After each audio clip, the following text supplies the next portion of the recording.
नमस्कार मित्रों, मैं दिनेश एक बार फिर आप सबका स्वागत करता हूं एन ऑप्शन में। आज हम एक्सरसाइज 1.3 का क्वेश्चन नंबर 3 को सॉल्व करेंगे। Question number 3, express the following in the form of P upon Q। हमें कुछ डेसिमल एक्सपांशन दिए जाएंगे, उन डेसिमल एक्सपांशन को P अपॉन Q के फॉर्म में हमें लिखना है। यहां पर P and Q are integers, P और Q ये दोनों इंटीजर्स है and Q can not be zero, Q का वैल्यू जीरो नहीं हो सकता। तो चलिए फर्स्ट वाले को सॉल्व करते हैं।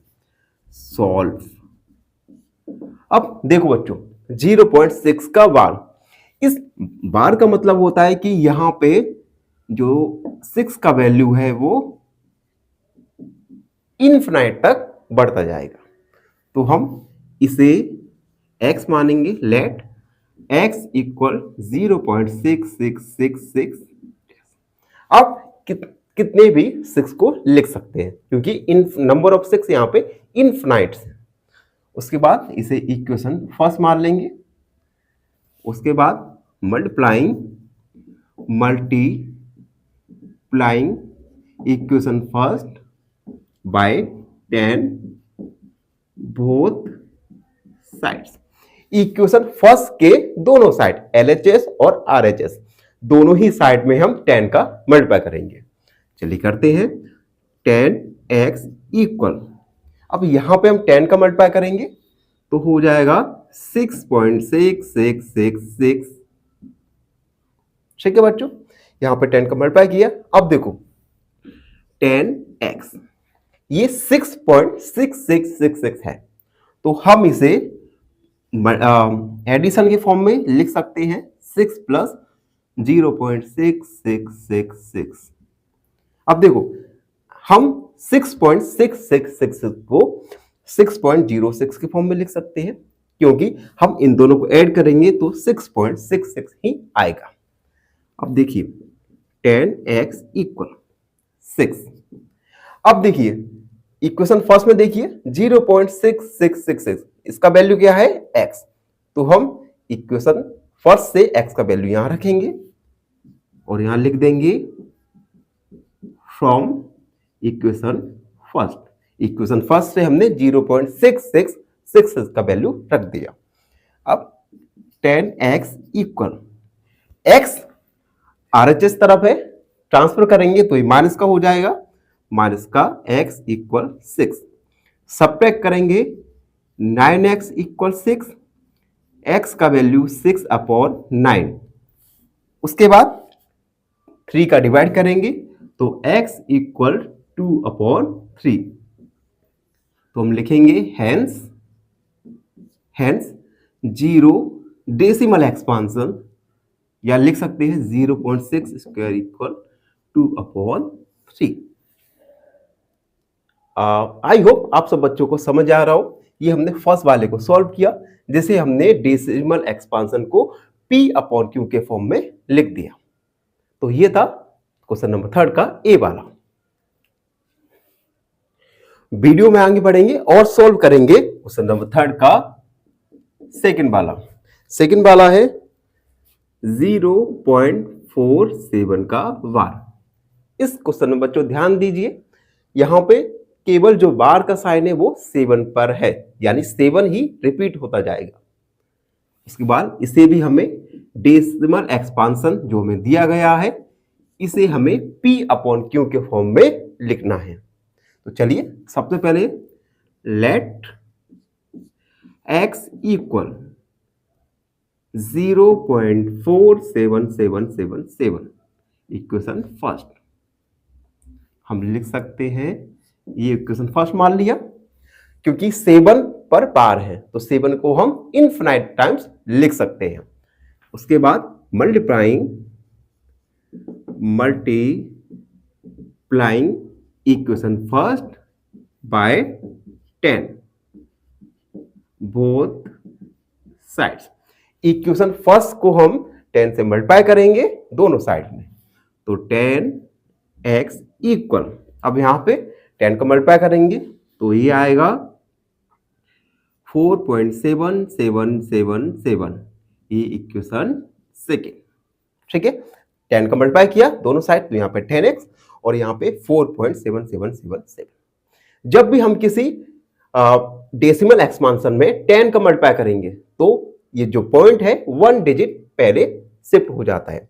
100 का करेंगे तो 2 डिजिट पहले शिफ्ट हो जाएगा। ये हमने क्लास 6 में जाना होगा डेसिमल के बारे में। अब देखिए इक्वेशन सेकंड में हम फिर से 10 का मल्टीप्लाई करेंगे तो हम लिखेंगे multiplying equation second by 10 both sides. LHS और RHS दोनों ही साइड हम 10 का मल्टीप्लाई करेंगे। तो यहाँ पे 10 का मल्टीप्लाई करेंगे तो 10 मल्टीप्लाई 10x इक्वल 4.7777 मल्टीप्लाई 10। तो 10 का 10 से करेंगे तो 100x और इसमें 10 का करेंगे तो ये जो पॉइंट है एक डिजिट पहले शिफ्ट हो जाएगा, यानी 47.7777। 7 को हम कितनी भी बार रिपीट कर सकते हैं क्योंकि 7 पर बार का साइन है। अब देखिए 100x 47 को हम दो भाग में बांटेंगे। किस प्रकार? 47 को हम 43 प्लस 4.777 लिख सकते हैं। देखिए 47 को हमने लिखा 40 प्लस 4.777। और ऐसा हम कर क्यों रहे हैं? क्योंकि देखिए हमें 10x का वैल्यू क्या है 4.77, तो हम इसे 4.777 के फॉर्म में लिख के 10x का वैल्यू इक्वेशन सेकंड से यहां पुट कर सकते हैं। ऐसा हम इसलिए कर रहे हैं। अब देखिए 100x इक्वल 43।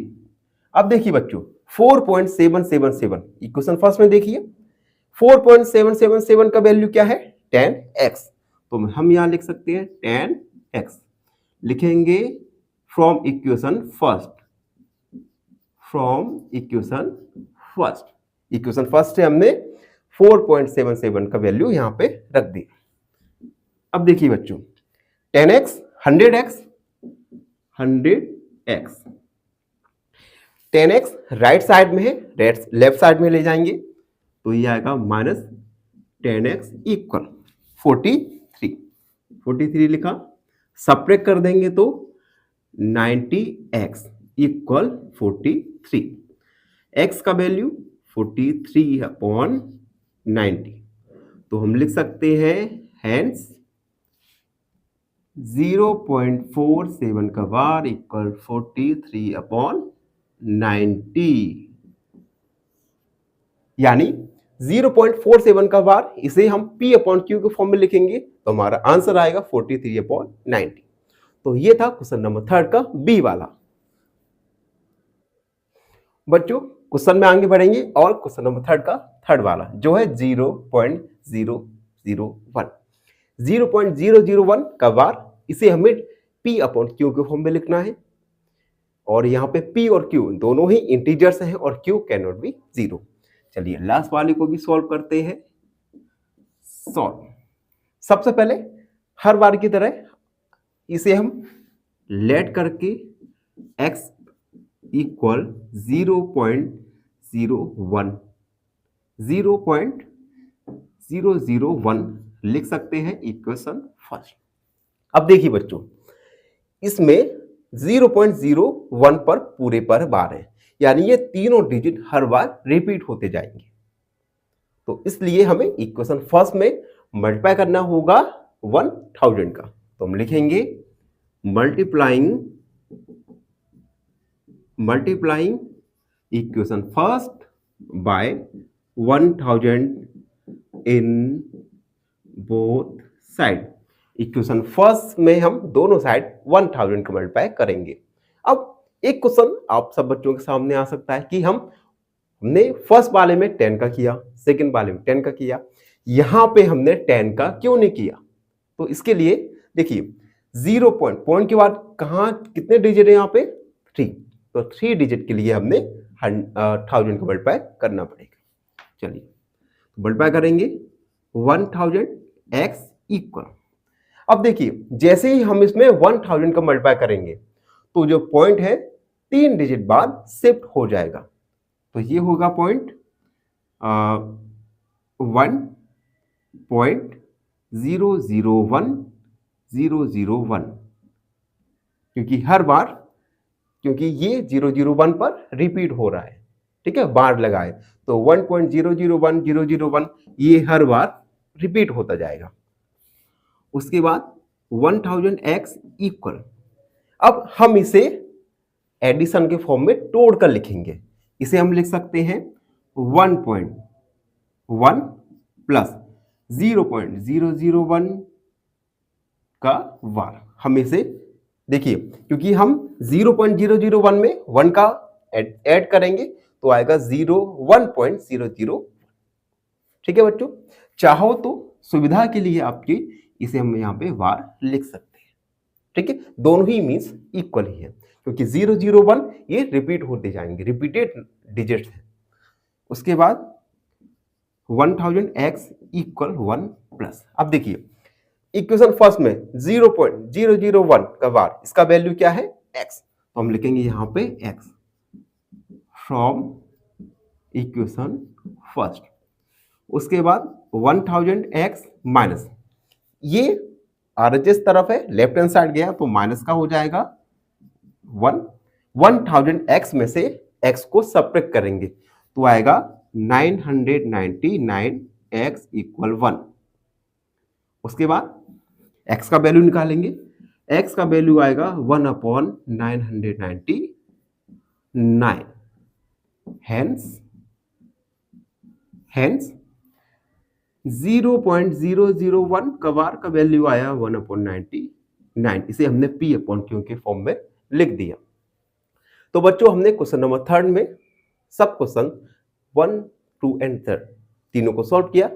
आई होप सब बच्चों को समझ आया हो, और आप बच्चों से अनुरोध है, जो बच्चे हमारे चैनल पर नए हैं, चैनल को लाइक, शेयर और सब्सक्राइब जरूर करते रहिए, जिससे हम अपना जो सेटअप है, इस सेटअप को और बेहतर बना सके, कैमरे की क्वालिटी को इम्प्रूव कर सके और आपको एजुकेशन प्रोवाइड कर सके। बने रहिए हमारे साथ एनऑप्शन में। फाइनली एक क्वेश्चन पूछूंगा आपसे। क्वेश्चन है, what should be subtracted from -2/3 to get -1? Option A 1/3, option B -1/3 या ऑप्शन सी 2/3। इस क्वेश्चन का आंसर कमेंट सेक्शन में जरूर लिखिए।